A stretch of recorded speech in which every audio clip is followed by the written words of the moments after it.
2014-19च्या data काढून बघा विधानसभेचा, आजही महाराष्ट्र नवनिर्माण सेनेकडे आणि राज ठाकरेंकडे 25 लाख मतं आहेत. असं कोणाच्या बाजूने हवा असताच आता दिसत नाही. मग ते मोमेंटम कुठे लॉस झालं?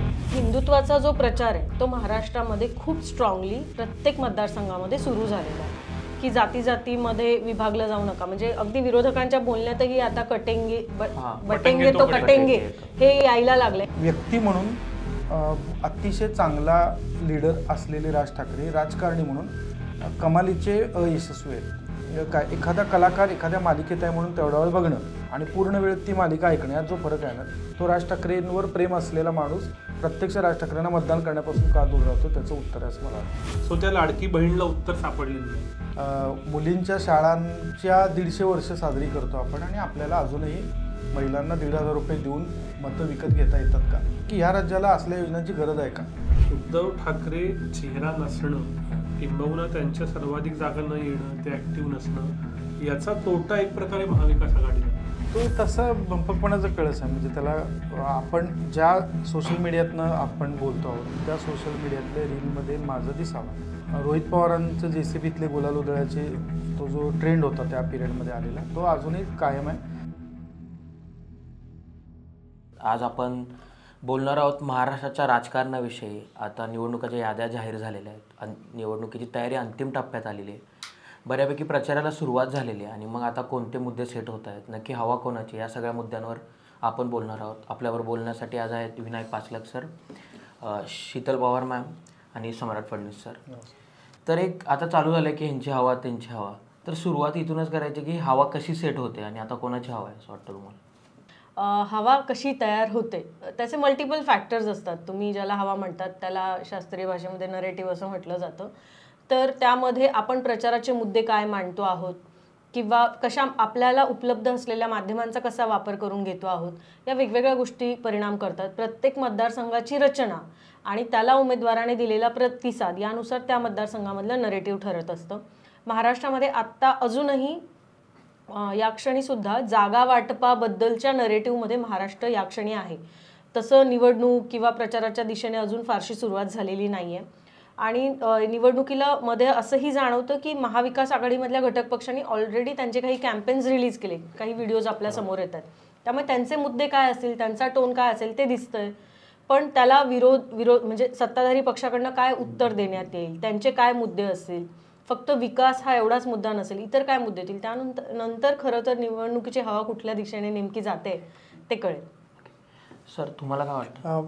3 फॅक्टर मला असं वाटतं की मेजर राहतात. एक म्हणजे लोक काय बोलतात सगळ्या निवडणुकांमध्ये. म्हणजे जर 95च्या निवडणुकीमध्ये मुंबई दंगल ह्याबद्दल लोक बोलायचे. उमेदवार काय बोलतात हा एक महत्त्वाचा भाग असतो. म्हणजे ज्यावेळी राष्ट्रवादी काँग्रेस पक्षाची स्थापना पवारांनी केली त्यावेळी सगळे काँग्रेस कसं नष्ट होणार अशा पद्धतीनं बोलत होते. प्रत्यक्षात हे घडतंच असं नाही, पण तो पार्ट बोलत राहिलेले होते. आपण 2014ची निवडणूककडे आलो तर पक्ष काय बोलतात, म्हणजे उमेदवार लोक जशी बोलत असतात, उमेदवार बोलत असतात, तसा पक्ष म्हणून भूमिका काय मांडतात हा एक हवा ठरवणारा महत्त्वाचा फॅक्टर राहतो. म्हणजे 2014च्या निवडणुकीमध्ये आता बदल घडेल आणि आता नवीन पक्ष नवीन रचना अस्तित्वात येईल असं बोललं जात होतं, ज्याचा फायदा त्यावेळेच्या भाजपच्या भाजपला झाला. हे 3 फॅक्टर ठरवतात की हवा काय आहे. आणि ह्या तिन्ही फॅक्टरना या तिन्ही फॅक्टरचं रिफ्लेक्शन ज्याच्यातून येतं ते माध्यमं काय बोलत आहेत, असे 3 आणि त्यांचं रिफ्लेक्शन माध्यमं इथून खरं तर हवा काय आहे याच्याबद्दल बोलायला सुरुवात होते, ज्याचा अजून या निवडणुकीमध्ये असं एक असं कुठलं सापडलेलं नाही जे अगदी नुकत्याच झालेल्या लोकसभा निवडणुकीत सापडलं होतं. ओके, मला असं वाटतं यावेळेला अशी गंमत होणार आहे किंवा आधी खूप वेळेला झाली की हवा आणि जमीन या 2 वेगवेगळ्या गोष्टी होणार आहेत. कारण ती टॅक्ट भाजप या पक्षाला जमली. हवा कुठल्याही बाजूची असू शकते, आत्ता ती नाही आहे. म्हणजे अनफॉर्च्युनेटली फॉर्च्युनेटली आत्ता महाराष्ट्रात कुठलीच हवा नाही, पण ती डेव्हलप होईल पुढच्या 14 दिवसात. पण हवा एका बाजूला आणि जमिनीवरती मतदान दुसऱ्या बाजूला, हे यावेळच्या महाराष्ट्राच्या निवडणुकीत घडेल असं मला नक्की वाटतं.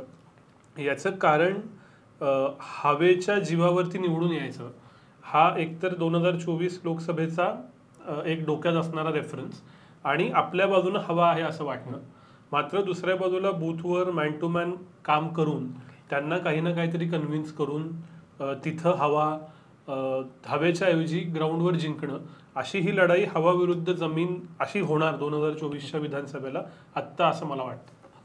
पण आता आपण बघितलं की लोकसभेचे निकाल आला, त्यानंतर सम सॉर्ट ऑफ महाराष्ट्रात एक सायडेड निकाल आल्यासारखंच झालं महाविकास आघाडीच्या बाजूने. मग पण आता आपण पुन्हा बघितलं की आपल्या बोलण्यात आलं की असं कोणाच्या बाजूने एक हवा असताच आता दिसत नाही. मग ते मोमेंटम कुठे लॉस झालं? नाही, मोमेंटम लॉस झालं म्हणण्यापेक्षा मोमेंटम कसं बिल्ड होतंय बघितलं पाहिजे. 4 जून 2024ला अशी परिस्थिती होती की महाविकास आघाडी आलेली आहे सत्तेत विधानसभेला आणि महायुतीची लोक आता फक्त पुढची तयारी करायची म्हणून ही निवडणूक लढवतात. पण गेल्या 2 महिन्यात ज्या पद्धतीनं निर्णय घेतले गेले, मग लाडकी बहीण असेल, इतर असंख्य निर्णय, ते शेतकऱ्यांना विजेचं बिल माफ करण्यापासून ते इंटर्नशिप पासून ते असंख्य निर्णय, या निर्णयानं फरक पडतो. मग महामंडळं आणि ह्या सगळ्यामधला मूळ सरप्रायझिंगली असा टर्निंग पॉईंट ठरला तो म्हणजे हरियाणाची निवडणूक. कारण जिथं काँग्रेस एक हाती सत्तेत येणार असं सगळे पोल सांगत होते आणि हवा तयार झालेली होती, ती हवा अचानक निकालानं फुटली. आणि मग इथं पुन्हा हवा विरुद्ध जमीनचा एक्झाम्पल हरियाणा निवडणुकीतनं मिळाला. तिथं खरं तर हा मोमेंटम सुटला आणि महायुतीला हे माहिती आहे की आत्ता आपल्या बाजूची हवा नाही, म्हणून तुम्ही बघाल तर 150 पार 200 पार असं काही नाही आहे. ते हायपर लोकल इलेक्शन खेळतायत, प्रत्येक निवडणुकीत अरिथमॅटिक घालतायत. त्यामुळे त्यांनी त्यांचा मोमेंटम त्यांना बनवायचाच नाही. जितकी ही निवडणूक बिन हवेची होईल तितकी महायुतीला हवी, म्हणून तिकडून काही नाही.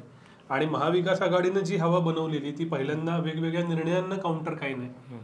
म्हणजे एका बाजूला मध्यंतरी जो जाहीरनामा लीक झाला महाविकास आघाडीचा, त्यात महालक्ष्मी योजना 2000 रुपये सांगेल महाविकास आघाडीची, इंडिया आघाडीची, असं असतं. आणि दुसऱ्या बाजूला त्यांचेच काही नेते असं म्हणतात की ही योजना कशी फसवी आहे, हे आहे ते आहे. सो त्या लाडकी बहीणला उत्तर सापडलेलं नाही. आणि प्रीडॉमिनंटली पुरुष केंद्रीय असणाऱ्या राजकारणामध्ये महिला अचानक इतक्या मोठ्या डिसाइडिंग फॅक्टर होणं, याची राजकारण्यांना पण सवय आहे का, याच्याबद्दल माझ्या मनात शंका आहे. आणि त्याच्यातून ती गफलत तयार झाली की आता याला काउंटर कसं करायचं. त्यामुळे योजना अचानक आलेल्या त्या अत्यंत व्यवस्थित वेगानं पोहोचल्या शेवटच्या टप्प्यापर्यंत, हे सगळे मान्य करतील, विरोधकही मान्य करतात. सर्व पक्षाच्या नेत्यांनी कॅम्प लावून लाडकी बहीण योजनेचे फॉर्म भरून दिले. आणि हरियाणाचा आलेला निकाल, मग हरियाणाच्या निकालाचे साईड इफेक्ट म्हणून सीट शेअरिंगमध्ये अडचणी येणं, मग मोठा भाऊ छोटा भाऊ होणं.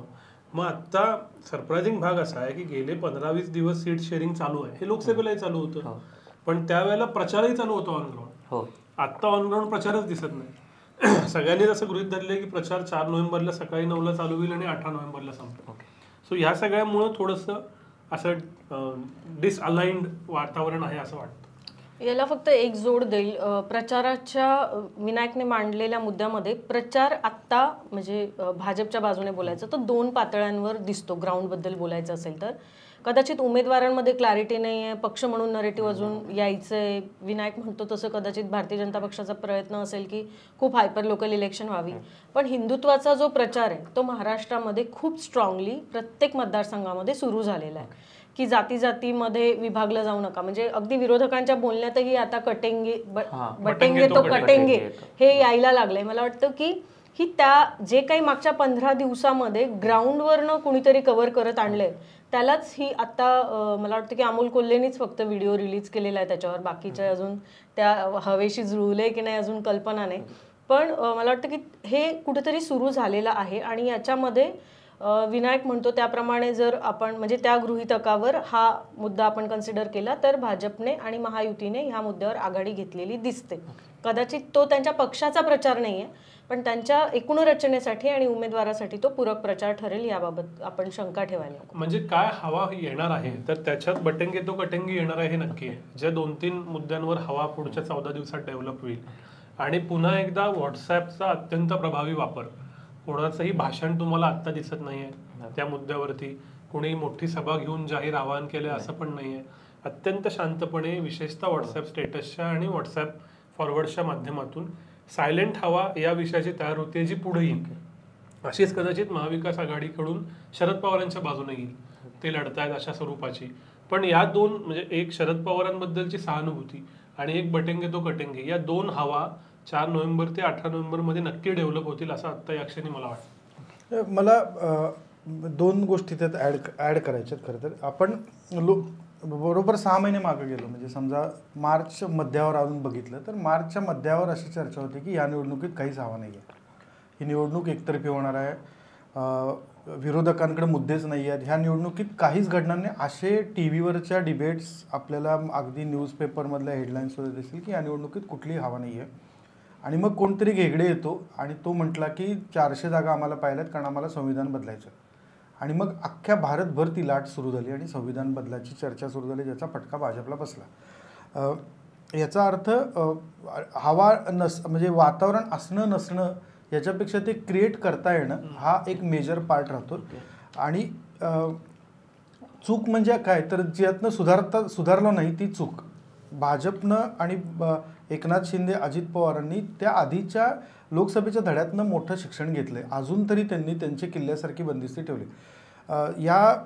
त्यातल्या त्यात एकनाथ शिंदे आणि अजित पवारांकडे खरंच शब्दशः वाचाळ नेते आहेत, तरीसुद्धा ते तोंड बंद करून अजून बसले. आणि त्यांच्यापैकी एखाद्या नेत्याचा तोल सुटला तर सगळ्यात मोठं घबाड महाविकास आघाडीच्या दारात नेऊन ठेवलं जाईल, अशी एक कायम शक्यता वाटते. हा एक भाग. आणि ते वेट अँड वॉच हा महाविकास आघाडीतल्या दोन्ही पक्षांचा, त्यातल्या त्यात जे म्हणजे उद्धव ठाकरेंपेक्षाही शरद पवार आणि काँग्रेस या दोन्ही पक्षांचे जे सिनियर लिडरशिप आहे, पवारांमध्ये पवार हे सिनियर लिडरशिप, पण काँग्रेसमध्ये खूप सगळ्या वेगवेगळ्या प्रकारच्या वेगवेगळ्या प्रदेशातले सुद्धा नेते आहेत, यांची ही लिडरशिप त्या दृष्टीनं वाट पाहते आणि ती झडप टाकल्यासारखं होऊ शकतं याचा आत्ता अंदाज भाजप असेल, अजित पवार असतील, एकनाथ शिंदे असतील यांना आहे. त्यामुळे ते शांत चाललं आहे. त्यामुळं आपल्याला ग्राउंडवरचं एक फील येत नाही, पण ते येणार 100%. आणि ते शेवटच्या जसे उमेदवारी अर्ज दाखवून प्रचाराला सुरुवात होईल आता, तसा तो पहिला भाग. दुसरा, आपण ज्या लाडकी बहीणची चर्चा प्रचंड करतो, एकतर तो राज्य म्हणून म्हणजे परत लोकसभेचा संदर्भ घे. लोकसभेच्या वेळी आपण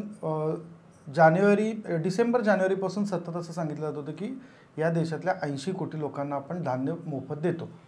म्हणजे तो जो भाग होता त्याच्या थोडं आधी काही महिने आधी हैदराबादमध्ये जे भाजपचं कन्व्हेन्शन झालेलं होतं, चिंतन बैठक झालेली होती, त्याच्यामध्ये मुस्लिम हा मुद्दा चर्चेत आलेला होता. याचा अर्थ मुस्लिम आणि दलित, मुस्लिम आणि गरीब यांच्यावर भाजप स्वतंत्रपणानं काही काम करते असा मेसेज द्यायचा प्रयत्न झाला होता.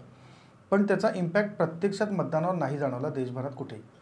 म्हणजे ना गरिबांनी उठून भाजपला मतदान केलं असं दिसलं, ना मुस्लिमांनी उठून, पश्चिमिंदा मुस्लिम असतील, मुस्लिमांमधल्या मागास जाती असतील, त्यांनी मतदान केलं असं दिसलं नाही. त्या पार्श्वभूमीवर जर लाडकी बहीण योजना बघितली तर एक वर्ग महाराष्ट्रातला असाही आहे की जो या योजनेला पूर्ण अराजकीय म्हणजे नॉन पॉलिटिकली विरोध करतो. आणि त्याचं रिझन असं आहे की ह्या राज्याला असल्या योजनांची गरज आहे का? म्हणजे हे सगळ्यात देशातलं प्रगत राज्य आहे, एज्युकेशन वाईज आपण सगळ्यात आघाडीवरचं राज्य आहे. आपल्याकडं मुलींच्या शाळांच्या 150 वर्ष साजरी करतो आपण आणि आपल्याला अजूनही महिलांना 1,500 रुपये देऊन मतं विकत घेता येतात का? तर हा एक वर्ग आहे. त्यामुळं मला नाही वाटत की ग्राउंडवर अगदीच प्रचंड प्रमाणात लाडकी बहीण योजनेसारख्या योजनेचा काय अभूतपूर्व परिणाम होईल. आपण मध्य प्रदेश नाही आहोत, नाहीतर मग आपल्याकडं इतक्या साऱ्या चाकणपासून ते मिहानसारख्या MIDC उभ्या राहिल्या नसत्या. जिथं काहीच नाही आहे तिथं अशा योजना आणल्या तर त्याचा प्रभाव जास्त चांगल्या पद्धतीने होतो. धान्याचा जर प्रभाव पडला नसेल तर 1,500 रुपये डिस्कशनमध्ये जेवढं आहे तेवढं ग्राउंड रिॲलिटीमध्ये त्याचा परिणाम किती होईल मला अगदी 100% शंका वाटते. त्यातला एक मुद्दा मान्य आहे की तो महिलांना खिशात डायरेक्ट बेनिफिट म्हणून देणं, म्हणजे महिलांच्या नावावर पैसे ट्रान्सफर होणं हा त्यातला मेजर घटक आहे. पण याच राज्यामध्ये आपण विधिमंडळानं काय ठराव करून आपण आमदारांच्या नावांमध्ये आईचं नाव, घरावर आईचं नाव, घरातल्या महिलेचं नाव, ह्या राज्यामध्ये सर्वाधिक महिला सरपंच झालेले आहेत, जिल्हा परिषद सदस्य झालेले आहेत. ही घटना आहे ना, म्हणजे आपल्याला काही फक्त 1,500-2,000 रुपये दिले म्हणून महिलांचे पूर्ण वोट ट्रान्सफर होतील आणि फार मोठा परिणाम होईल असं जे एक वातावरण तयार केलं जाते ते मला वाटतं की ग्राउंडवर तितकं यशस्वी दिसेल असं नाही आहे. त्याचा परिणाम एका मर्यादेपर्यंत राहील. की म्हणजे मला कायम या योजनेबद्दल असं वाटतं की ही योजना विशिष्ट टक्के मतं मिळवण्यासाठी काढलेली योजना आहे. कल्याणकारी योजना ह्या शेवटच्या 2 महिन्यातच का राबवल्या? मग 2.5 वर्ष काय करत होता? 2.5 वर्ष तुम्हाला निर्णयच घ्यायचे नव्हते तर सरकारमध्ये कशाला बसला? हे प्रश्न आपण कोणच विचारू नयेत. त्यामुळे लाडकी बहीण इतकं प्रचंड गवगव होतो की त्याच्या आधी तुम्ही 2 वर्ष 3 महिने केलं काय, हा प्रश्न पूर्ण बाजूला पडतो. आणि तो प्रश्न ना आत्ता ह्या कंडिशनमध्ये जसं विनायक म्हटले तसं काही चुका पण आहेत की ज्या विरोधी पक्ष म्हणजे ही योजना बंदच करू अशा स्वरूपाचं विधान करणारे सुनील केदारांना नंतर बॅकफूट यावं लागतं.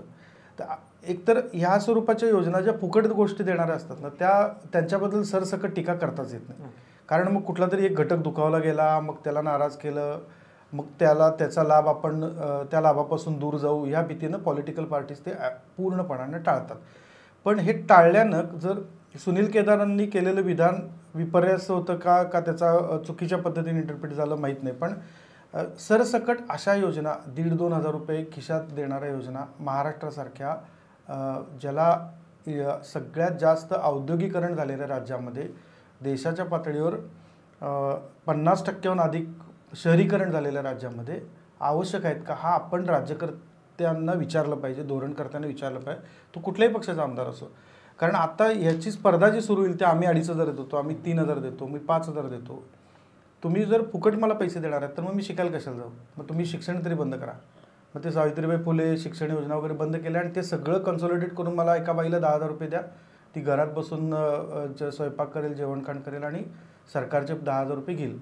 पण लॉंग टर्मच्या दृष्टीनं अशा योजना अजिबात उपयोगाच्या पडत नाही. तरीसुद्धा आपण त्या योजनांची सर्वाधिक काळ चर्चा केली असं मला वाटतं. आणि ती चर्चा महाराष्ट्र म्हणून फार आपल्याला अभिमान वाटावा अशी अजिबात नाही. जरी सत्ताधारी पक्षाचं ते काम असतं की आम्ही थोर योजना आणली म्हणून मिरवणं, तरीसुद्धा आपण कुठंतरी मान्य करायला पाहिजे की अशा स्वरूपाची 1,500 रुपये द्यावे लागणं महाराष्ट्राला 2024च्या निवडणुकांमध्ये हे काही 61-62 साली स्थापन झालेल्या महाराष्ट्राच्या दृष्टीनं चांगलं नाही. सरांच्या गोष्टीत फक्त 1-2 उदाहरणं ॲड करते. पहिला त्यांनी जो मुद्दा टाकला सांगितलं की एखादं चुकीचं विधान आणि विरोधक त्याच्यावर झडप घालणार. मला वाटतं की हे अगदी परवाच आपण अनुभवलं संगमनेरमध्ये जे काही घडलं त्या अनुषंगाने. फक्त एका जाहीर सभेत एका नेत्याने जे काही ते बरळले आणि त्याच्यानंतर महाविकास आघाडीमधल्या जवळपास प्रत्येक नेत्याने त्याला ज्या पद्धतीने उत्तर दिलं आणि मग इवन तुम्ही जर ट्विट्स आणि सगळा रोख बघितला असेल तर तो व्यक्ती कोण आहे, त्याचा पक्ष काय आहे, त्याची राजकीय पार्श्वभूमी काय, म्हणजे तिथले लोकल नेते वगळता महाराष्ट्रभरातनं प्रत्येकाने भाजपला टार्गेट केलं विरोधी पक्षातनं. आणि त्यांचा रोख असा होता की यांच्या सत्तेच्या काळामध्ये बहीण सुरक्षित नाही, महिला सुरक्षित नाही. आणि भाजपला म्हणजे एक संधी मिळाली तर विरोधी पक्ष सोडणार नाही, हे उदाहरण आपण बघितलंय. त्यामुळे जसं विनायक म्हणला मगाशी की खूप कॉशियस आहेत लीडर्स, त्यामुळे मोठं स्टेटमेंट, कुठलंही कॉन्ट्रोवर्शियल स्टेटमेंट टाळलं जातं आहे. पण इलेक्शन हा माणसांचा आणि भावनांचा खेळ असतो. राजकारणी काही आकाशातनं आलेले नाही आहेत, ते पण आपल्यासारखेच ह्युमन्स आहेत. त्यामुळे हा संयम जो आत्तापर्यंत ठेवलेला आहे हा 20 नोव्हेंबर आणि 18 नोव्हेंबरपर्यंत कसा टिकवून ठेवला जाईल, त्याला विरोधकांचं काय उत्तर असेल ते बरंच परिणाम करणारं ठरेल. महाराष्ट्राचं राज्य म्हणून लाडकी बहीण योजना किंवा कुठल्याही महाराष्ट्र सरकारने आणलेल्या वेलफेअर स्कीम्सकडे बघण्याचं मला वाटतं की देर आर डिफरंट पर्स्पेक्टिव्स. तुम्ही समाजशास्त्रज्ञ म्हणून, सोशल सायंटिस्ट म्हणून जेव्हा या सगळ्याकडे बघतात तेव्हा आपल्या देशाच्या राज्यघटनेने जे ठरवलेलं आहे की समाजामध्ये एवढी आर्थिक विषमता असताना समाजातल्या नाहिरे वर्गाला आरक्षण, वेलफेअर स्कीम्स या माध्यमातून एका लेवलपर्यंत आणून ठेवणं हे आपण म्हणजे इट्स मॅन्डेटरी, ते आपण स्वीकारलंय ते तत्व आपल्या संविधानामध्ये, त्यामुळे ते गरजेचं आहे. पण मग आपला काय महाराष्ट्र आज 70-75 वर्षानंतर आपण जेव्हा महाराष्ट्राकडे बघतोय, आजच्या महाराष्ट्राच्या औद्योगिकरणाकडे, शिक्षणाकडे बघतोय आणि मग त्या नजरेतनं आपण ह्या योजनेकडे आणि आता तिचा राजकीय प्रचारासाठी जसा उपयोग होतोय त्याकडे बघणं वेगळी गोष्ट आहे. मी टॅक्स पेयर आहे, माझ्या पैशांचा उपयोग होताना त्या योजनेकडे माझा बघण्याचा दृष्टिकोन वेगळा आहे.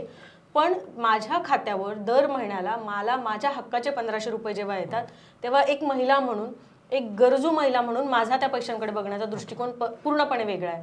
त्यामुळे मला वाटतं की हे पैसे ज्या व्यक्तीच्या खिशात जाता आहेत तिला ह्या पैशांबद्दल आणि एकूण वातावरणाबद्दल काय वाटतं त्याच्यावरनं या योजनेचं इलेक्शनसाठीचं मूल्यमापन होईल.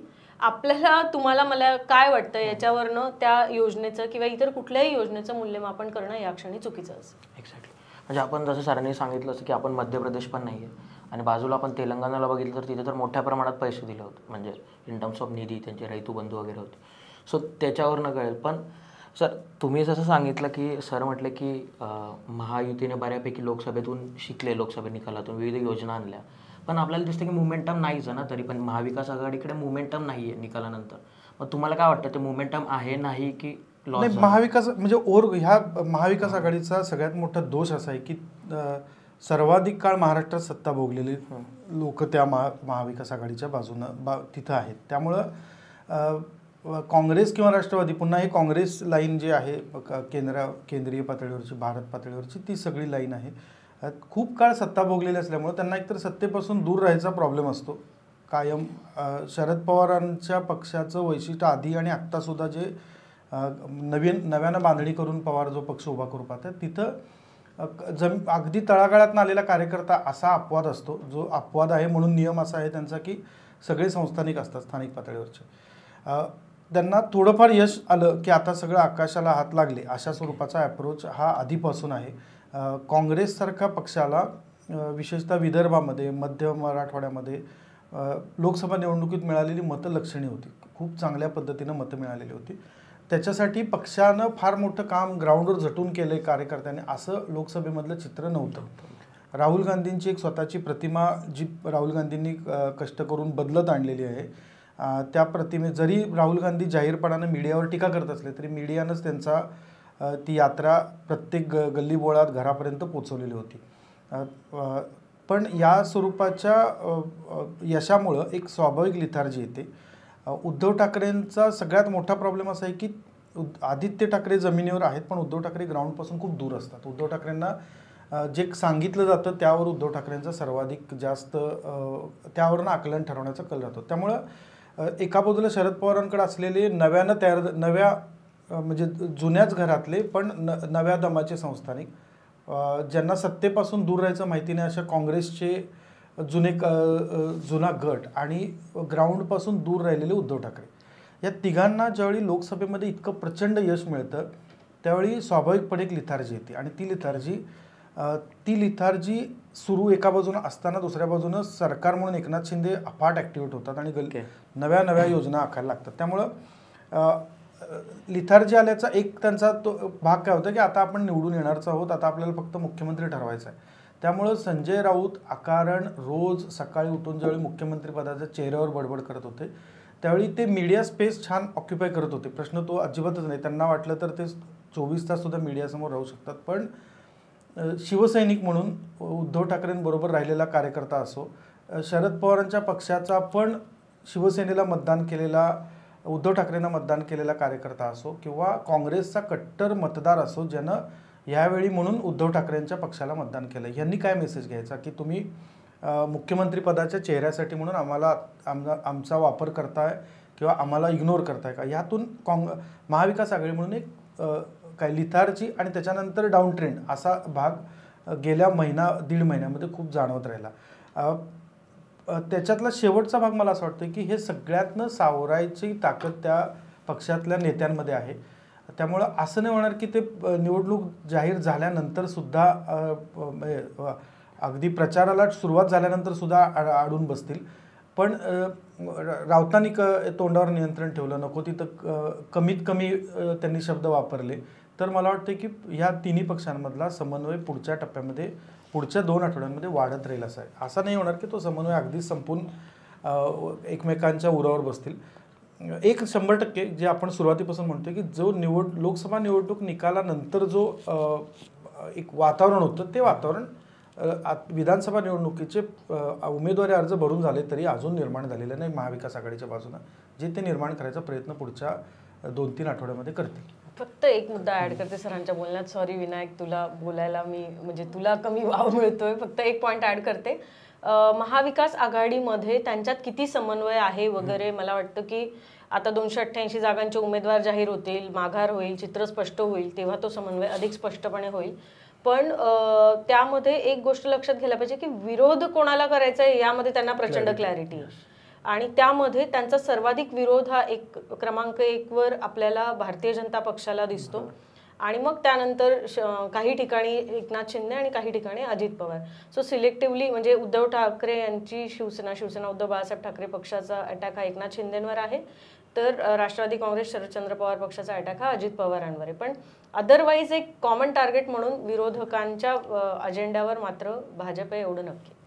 पण सर, समन्वय फक्त जागा वाटपात किंवा त्यांची वक्तव्य काय होत आहेत ह्याच्यात असला पाहिजे की, कारण फॉर एक्झाम्पल एक पॉईंट आपल्याला असा पण दिसतो की उद्धव ठाकरेंनी शेवटपर्यंत सांगितलं की हे गद्दार आहेत, मी त्यांना घेणार नाही, किंवा त्यांना बऱ्यापैकी त्यांनी पक्षप्रवेश पण तसे नाही घेतले.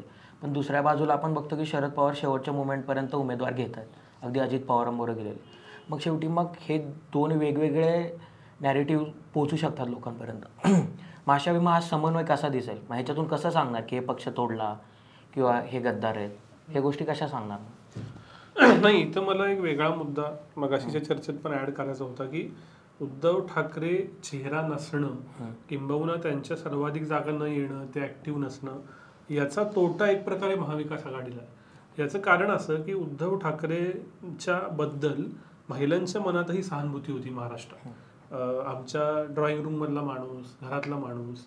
आता असं झालं की उद्धव ठाकरे अचानक पाठीमागं पडले. त्यांच्या काही प्रकृतीच्या कारणानं त्यांचा प्रेझेन्स व्हर्च्युअल, डिजिटल आणि फिजिकल कमी झाला, आणि बरोबर याच महिलांसाठी एकनाथ शिंदे आले. तुम्ही आज महाराष्ट्रात कुठलाही सर्वे केला तर महिला म्हणतात की एकनाथ शिंदेच आम्हाला पुढचे मुख्यमंत्री हवेत. तर ही एकनाथ शिंदेनी जागा कुणाची घेतली आहे? तर ती प्रायमरीली उद्धव ठाकरेंची घेतली. आता अडचण अशी आहे की शरद पवारांच्या बाबतीत ते खूप मोठे नेते असल्यामुळं सगळ्यांच्याच मनात एक सहानुभूती आहे, पण विशेषतः ती पुरुषांच्याच जास्त आहे. कारण त्यांच्याकडे असणारे लोकल तिथले स्थानिक सत्राज आणि मग त्यांचं खाली असणारं नेटवर्क. तर जी सहानुभूती, पक्ष फुटला, अजितदादांना बाहेर काढलं, ही जी म्हणजे बाहेर काढलं गेलं आणि मग ते आता महायुती बरोबर आले, त्याच्यामुळं समाजातला पुरुष वर्ग हा शरद पवारांच्या बाजूने ठामपणे उभा राहील असं दिसतं. त्यांच्या मतदारसंघातही ते होईल. पण तिथं मला थोडीशी अडचण अशी झालेली जाणवते, मी कदाचित चुकत असेल, की तिथं मग पूर्ण नवे चेहरे की ज्यांना काही बॅकग्राऊंड नाही आहे, जे कार्यकर्ते आहेत, जसे निलेश लंके असतील, किंवा म्हणजे त्यांना वर आणले, बाबा आम्हाला हे नको आहे तर आम्ही नवे नेतृत्व देतोय. आत्ताच्या तिकिटांमध्ये 2014चे आमदार, 2009चे आमदार किंवा त्यांची मुलं, त्यांच्या मुली हेच परत परत परत परत परत येत आहेत. मग एका बाजूला राष्ट्रवादी शरदचंद्र पवार गटामध्ये पूर्ण फ्रेश चेहरे नसणं, आणि दुसऱ्या बाजूला उद्धव ठाकरेंबद्दलचा प्रेझेन्स कमी झाल्यामुळे त्यांच्याबद्दलची सहानुभूती कमी होणं, या नॅचरली घडलेल्या घटनांमुळे स्पेस मिळाली महायुतीला. अदरवाईज महायुतीला स्पेस मिळालीच नसती जरी लाडकी बहीण आली असती तरी. सो उमेदवार निवड आणि उद्धव ठाकरे फ्रंटपेसला न ठेवणं, याचा हा इम्पॅक्ट आहे असं मला वाटतं. उद्धव ठाकरेचा आपला विषय निघाला की उद्धव ठाकरे चेहरा नाही आहेत, पण ॲट द सेम टाइम महायुतीकडे पण ॲज सच चेहरा म्हणून कोणी डिक्लेअर नाही केलेलं आहे.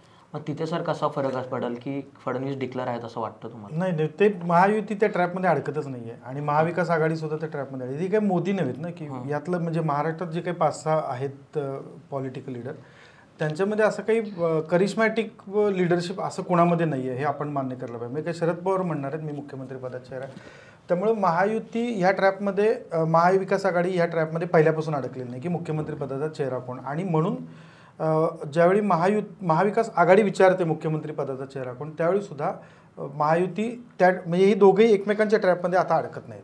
हा खरं तर खेळ सुरू केला भाजपनं 2014 पासून, की मुख्यमंत्री पदाचा म्हणजे आपण महाराष्ट्राच्या ज्या काही 12-13 निवडणुकांचा इतिहास बघू, कधी असं होतं की यशवंतराव चव्हाण काय मुख्यमंत्री पदाचा चेहरा म्हणून उतरलेले का, मनोहर जोशी काय मुख्यमंत्री पदाचा चेहरा होते का. म्हणजे आपण तेवढं जरी बघितलं तरी लक्षात येईल की गोपीनाथ मुंडे हा काय मुख्यमंत्री पदाचा चेहरा म्हणून 2014ला आलेले नव्हते का, देवेंद्र फडणवीस.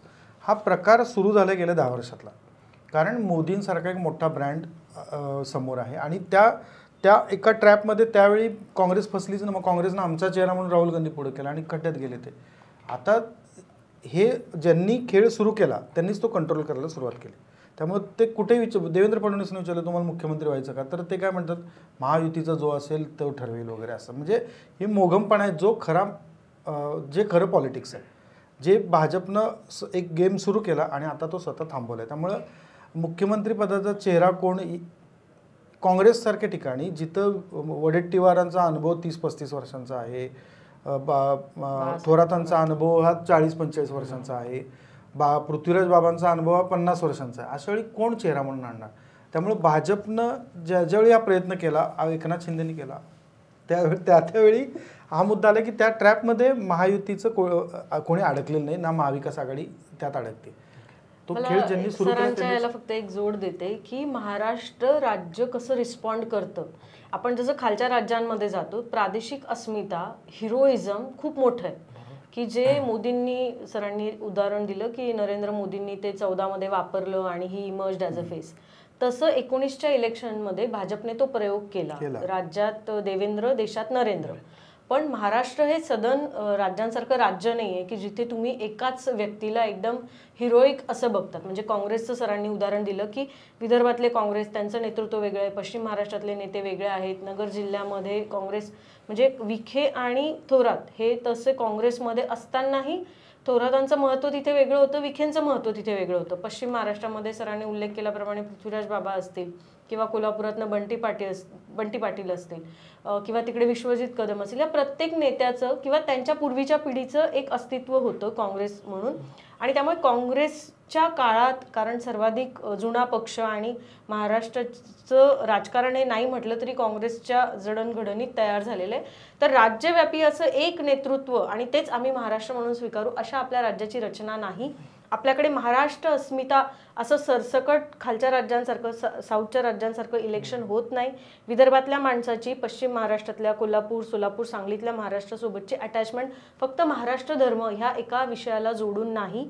आणि त्यामुळे जसं इतर ठिकाणी होतं किंवा जसं लोकसभेच्या निवडणुकीला देशाचा पंतप्रधान ठरवायला होतं, तसं महाराष्ट्रामध्ये मुख्यमंत्री ठरवताना होत नाही. आणि त्यामुळे आणि यापूर्वीच्या अनुभवातनं, म्हणजे काँग्रेसकडे तर सगळे जुने नेते आहेत, पण 19च्या इलेक्शनलाही याचा थोडाफार फटका भाजपला आणि त्यावेळच्या रचनेला त्यांना बसलेलं जाणवते. त्यामुळे ह्यावेळेस दोन्ही पक्ष प्रचंड सावध आहेत. महाविकास आघाडीमध्ये हे सावध असण्याचं कारण वेगळं आहे, महायुतीमध्ये या मुद्द्यावर सावध असण्याचं कारण वेगळं आहे. पण सावध मात्र दोन्ही नेते. काँग्रेस किंवा महाविकास आघाडीमध्ये नेत्यांची फौज आहे, संघटन, पक्ष असा विचार कमी आहे. अशा वेळी मी एकच चेहऱ्याला प्रमोट केलं की ज्याचा सेनेचा आग्रह आहे, शिवसेना उद्धव बाळासाहेब ठाकरेचा. त्यांचा आग्रह काय आहे? कारण त्यांच्या पक्षाची रचना ही एका हिरोईक नेतृत्वाला मांडते की जे ठाकरे. तसं काँग्रेस राष्ट्रवादीचं नाहीये, ते कायम सामूहिक नेतृत्व म्हणून त्यांच्या पक्षाची रचना इतके वर्षानुवर्ष राजकारणामध्ये स्थिरावलेली. अशा वेळी ते त्यांच्या आत्ताच्या रचनेला परवडणारं नाही. ठाकरेंचा आग्रह आहे कारण त्यांचं केडर त्याच्याशिवाय मोटिवेटेड होणार नाही. आणि महायुतीमध्ये देवेंद्र फडणवीसांवर 19ला केलेला प्रयोग ऑलरेडी फसलेला आहे काही प्रमाणामध्ये, त्यांच्या जागाही घटल्या होत्या. आणि आत्ता व्यक्ती म्हणून मी मगाशी जे म्हटलं की महाविकास आघाडीचं ओव्हरऑल नरेटिव्ह काय माहीत नाही, पण त्यांचा विरोध भाजपला आहे याबद्दल त्यांना प्रचंड क्लॅरिटी आहे. तर ह्या अशा राजकीय परिस्थितीमध्ये ते पण एक सामूहिक रचना घेऊन पुढे येण्याचा प्रयत्न करतात, किमान तसं दाखवतात तरी आहेत. आणि त्या रचनेलाही एखादा चेहरा नेतृत्व म्हणून दाखवणं हिताचं नाहीये. त्यामुळे महायुती म्हणून पण, भाजप म्हणून पण सामूहिक नेतृत्वाबद्दल चर्चा केली जाते, कारण महाराष्ट्र तसा रिॲक्ट करणार नाहीये विधानसभा निवडणुकांना सामोरं जाताना. आपण महाविकास आघाडी, महायुतीचं बघतोय, आपण बाकीच्या प्लेयर्सकडे पण येऊ. पण सध्या मला एक मध्ये प्रश्न विचारायचा होता की आपले ते निवडणूक अर्ज वगैरे दाखल होत आहेत, त्या बऱ्यापैकी JCB आणि क्रेनची एक संख्या बऱ्यापैकी वाढलेली आहे. म्हणजे असे चॅलेंज असते की प्रत्येक 100 मीटरवर ठेवला का, मग किती JCBतून फुलं उधळली. तर हे नवीन आलं आहे काय, की हे शक्ती प्रदर्शनात आता सगळ्यात मेन हे झालं आहे तर तो तसा भंपकपणाचा कळस आहे. म्हणजे त्याला आपण ज्या सोशल मीडियातनं आपण बोलतो आहोत त्या सोशल मीडियातल्या रीलमध्ये माझं दिसावा, ह्याच्या पलीकडे त्याला काय फार म्हणजे रोहित पवारांचं JCBतले गुलाल उधळायचे तो जो ट्रेंड होता त्या पिरियडमध्ये आलेला, तो अजूनही कायम आहे. तिला काय फार अर्थ नाही. म्हणजे त्याला विनायक सांगू शकेल जास्त चांगलं, त्याचं सायकोलॉजी मागं काय आहे. पण मला नाही वाटत की त्याचा काय फार प्रभाव पडतो 4 फोटो किंवा 4 रीलच्या पलीकडे. नाही, त्याच्यात मूळ चमत्कृती आहे. आणि ही अख्खी इलेक्शन 2024च्या सर्व इलेक्शन हे व्हिडिओचे इलेक्शन आहे. ते युट्यूबवर असतील, ते इंस्टाग्रामवर असतील. आणि आपण गेल्या 5 वर्षामध्ये म्हणजे 2019ला मीम्स यायचे, चित्र यायचे, व्हिडिओ यायचे, पण ते 40-45 पर्यंत असायचे.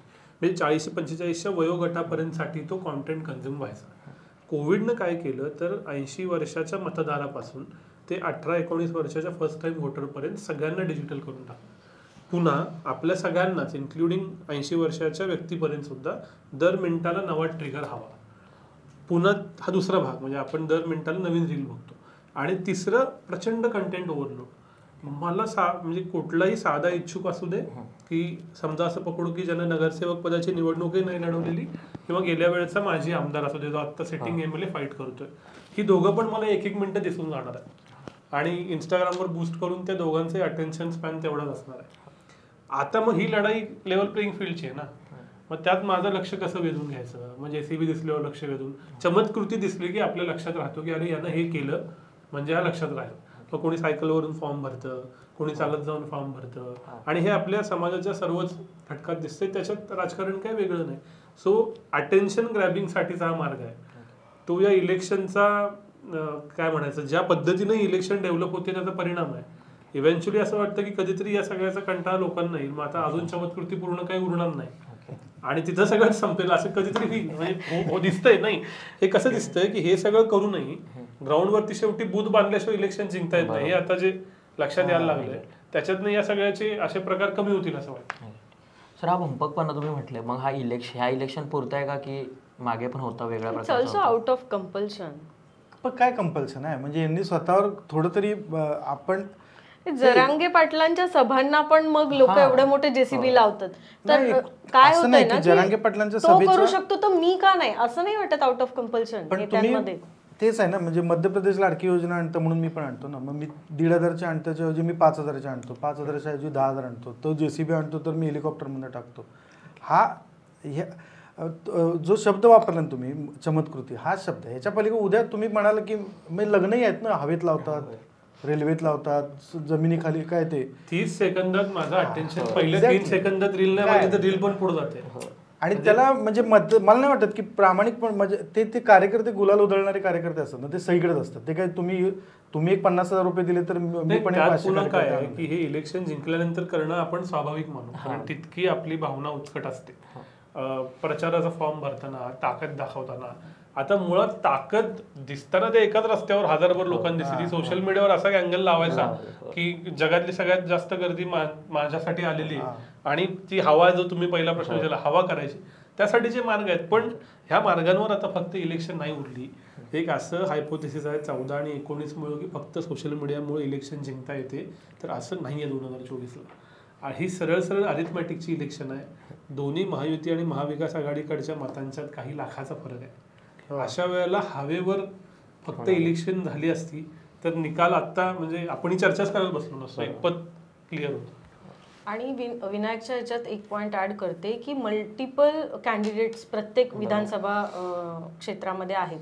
अशा वेळी 1,500 मतं पण डिवाइड करणं खूप क्रुशल असणार आहे विधानसभेला, कारण लोकसभेच्या मतदारांचा आकडा आणि विधानसभेच्या मतदारांचा आकडा, त्याच्यामध्ये डेमोग्राफिक वेगवेगळं, म्हणजे महिला, पुरुष, जाती, धर्म याचं बायफर्गेशन, प्रत्येकाचा इन्फ्लुएन्स एरिया, अबक मतदारसंघामधला एखादा उमेदवार या रस्त्याच्या या बाजूने असतो, दुसरा उमेदवार रस्त्याच्या दुसऱ्या बाजूने असतो, तिथली पॉप्युलेशन डेन्सिटी, त्याचा परिणाम. सो विधानसभेला हे खूप घट्ट गणित असतं. अशा वेळी 100-500 मतांपासून ते 10,000 मतांपर्यंतचं पण फरक हा तुमची विनिंग मार्जिन ठरवू शकतो. तसंच मल्टिपल कॅन्डिडेट्स जवळपास प्रत्येक मतदारसंघामध्ये अपक्षांनी अर्ज भरलेत, इच्छुकांनी अर्ज भरलेत.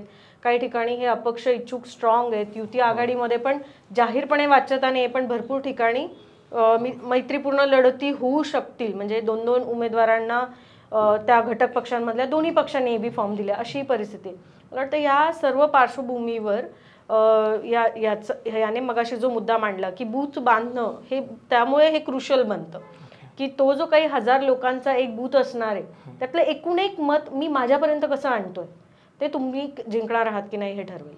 त्याचं अजून एक कारण असं की तुम्ही गेल्या वेळच्या पण 19च्या पण निवडणुका काढून बघा, कमीत कमी 40 ते 50 अशा जागा आहेत की जे 3 ते 4 हजाराच्या मार्जिननं आल्यात किंवा पडल्यात. त्यावेळी वंचित होतं, यावेळी एक वंचित नाही. विदर्भामध्ये बच्चू कडूंची म्हणजे परिवर्तन महाविकास आघाडी आहे, शहरी भागात मनसे आहे, इकडे कोल्हापुरात आता स्वाभिमानी 2 उमेदवार देते, त्याने नक्की त्या 2 सीट्सवरती फरक पडणार आहे. असे वेगवेगळे जरांगेंचे उमेदवार असतील मराठवाड्यात आत्ता आपण बोलतोय त्यानुसार. सो या सगळ्या एलिमेंट्समुळं ना मुळात लढत आत्ता 288 पैकी 125 ते 130 ठिकाणीच आहे. उरलेले 150 ठिकाणी तुम्ही लोकसभेचे लीड्स जरी बघितले त्या पक्षाचे, तरी ते 20-25 हजाराच्या वर आहे. एवढा मोठा स्विंग व्हावा अशी काही घटना महाराष्ट्रात कुठली घडलेली नाही. लाडकी बहीण वगळता ज्याचं आपण बोललो किती इंटेन्स असेल ते बाजूला ठेवलं तर ह्या ज्या उरलेल्या 130 जागा आहेत तिथल्या लढाईवर ठरणार की सत्ता कोणाची येणार. आणि या 130च्या 130 जागी दोन्ही म्हणजे महायुती आणि महाविकास आघाडीनं अरिथमॅटिकची गणितं घालायला सुरुवात केली. अजून एक मुद्दा असा आहे की ही डिलिमिटेशनच्या आधीची शेवटची निवडणूक आहे. तुम्ही बघाल तर मग कसबा आणि कॅम्पमध्ये 3-3 लाखच मतदार आहेत आणि याच्या उलट चिंचवड, वडगाव, शेरी, कोथरूडमध्ये 6-6 म्हणजे 5.5-6 लाखापर्यंत मतदार आहेत. 3 लाखाच्या कॉन्स्टिट्युन्सीत 60% वोटिंगनं 1,80,000 मतदान, तिथं 3 ते 4 उमेदवार, 50,000 मतांचा माणूस विजयाचा गुलाल घेऊन जाणार आहे. लोकसभेला तुम्हाला 15 लाख मतं पाहिजे होती तरी तुमची सीट येत नव्हती. म्हणजे पंकजा मुंडे विरुद्ध बजरंग सोनवणेमध्ये 10-12 लाख मतं प्रत्येकी घेऊन सीट नाही आलेली. एकेका सीटनं अमोल कीर्तीकर आणि तिकडची इलेक्शन एका मतावर. असा महाराष्ट्र जर का असेल अरिथमॅटिकली तर 50,000 तर काय काय इलेमेंट येणार आहेत. एखाद्या अपक्षानं घेतलेली 25 मतं, एखाद्या चिन्हानं घेतलेली 100 मतं ही 100% निकाल बदलणार आहे. त्यामुळे ही निवडणूक एक अरिथमॅटिकची असं हवेपेक्षा मला वाटतं. JCBची नाही अरिथमॅटिकची आपण तिथं आणू. सर इंटरेस्टिंगली यायचं होतं मला ह्या मुद्द्यावर येऊ आपण की बंडखोर अपक्ष त्या सगळ्या गोष्टींवर. तर राज ठाकरेंनी पुन्हा उमेदवार जाहीर केले. पुन्हा म्हणजे लाईक कारण लोकसभा नव्हती, विधानसभेला केले त्यांनी. पुन्हा सगळीकडे बातम्या आल्यात ह्या जागा रिव्ह्यू करतील, त्या 10 जागा येतील, 13 जागा येतील. पण समोर आपल्याला दिसतं की फक्त पक्षाची चर्चा असते किंवा शिवाजी पार्क भरतं पण त्याच वेळी. मग किती फरक पडणार राज ठाकरे? कारण वेगळ्या असतंच तुम्हाला काय दिसतं का ह्यावेळी त्यांच्या? दोन तुकडे करून राज ठाकरेंकडे बघू. एक पहिला म्हणजे त्याच्यावर डिबेटेबल आहे, वाद होऊ शकतात असा आहे. पण पहिला तुकडा असा आहे की राज ठाकरे त्यांची भाषा, भाषणशैली हा एक भाग की जो खरंच अपिलिंग असतो, जो अतिशय रॅशनल असतो, जी भूमिका ते मांडतात ती पटणारी असते. म्हणजे उदाहरण घेऊ आपण की टोलबंदी, टोल नाके फोडणं, त्याला मिळणारा प्रतिसाद सगळ्या महाराष्ट्रभर बघितलं असेल तर त्याला मिळतो प्रतिसाद, जबरदस्त मिळतो. मराठी पाट्या राज ठाकरे कुठल्याही परिस्थितीत राज ठाकरेंना रिस्पॉन्स मिळतो. हा एक राज ठाकरेंची भूमिका आहे. दुसरा राजकीय ज्याच्यामध्ये ते साप फसले. म्हणजे 2012-14 ह्या मधल्या 10 वर्षाच्या काळामध्ये राज ठाकरेंना कुठलीही राजकीय भूमिका घेऊन ती पुढं चालवता आलेली नाही. त्यानं म्हणजे एक व्यक्ती म्हणून अतिशय चांगला लीडर असलेले राज ठाकरे राजकारणी म्हणून कमालीचे अयशस्वी आहेत. असा विरोधाभास ना आधी ठाकरेंपैकी कोणाहीमध्ये आहे ना आत्ता इतर कुठल्या पक्षामध्ये असा दिसतो. त्यामुळं राज ठाकरे त्यांच्या पक्षाला गांभीर्यानं घेऊन जिंकण्या इतकं मतदान करावं असं आपण कधी चर्चेत म्हणजे येत नाहीत की नाही आता राज ठाकरेंचा मनसेचा उमेदवार निवडून येईल. पण राज ठाकरेंच्या सभेला प्रचंड गर्दी होईल. म्हणजे व्यक्ती म्हणून प्रचंड प्रभावी आहे, पण राजकीय नेता किंवा राजकीय पक्ष म्हणून राज ठाकरेंना ते तेवढ्या चांगल्या पद्धतीनं हँडल करता आले असं दिसत नाही. त्यामुळं एक मीडिएटर पार्टी इतकंच त्यांची भूमिका राहते. म्हणजे कोणाला कमी होईल, कोणाचं जास्त होईल. तुम्ही महाराष्ट्रातल्या आता कुठल्याही भागा म्हणजे कुठलीही इलेक्शन कुठल्याही भागामध्ये जिथं मनसे उमेदवार आहे तिथं राज ठाकरेंची सभा झाली तर मिळणारा प्रतिसाद प्रचंड असेल. आपण विरोधी पक्षातल्या लोकांना माहिती आहे की त्यातलं मतांमध्ये किती कन्वर्ट होईल. म्हणजे मी एखाद्या कलाकाराला एखादा कलाकार एखाद्या मालिकेत आहे म्हणून तेवढा वेळ बघणं आणि पूर्ण वेळ ती मालिका ऐकणं यात जो फरक आहे ना तो राज ठाकरेंवर प्रेम असलेला माणूस प्रत्यक्ष राज ठाकरेंना मतदान करण्यापासून का दूर राहतो त्याचं उत्तर आहे असं मला वाटतं. मला तर हे पुन्हा क्लिअर कट अरिथमॅटिक्सचं गणित वाटतं. 2014-19च्या डेटा काढून बघा विधानसभेचा.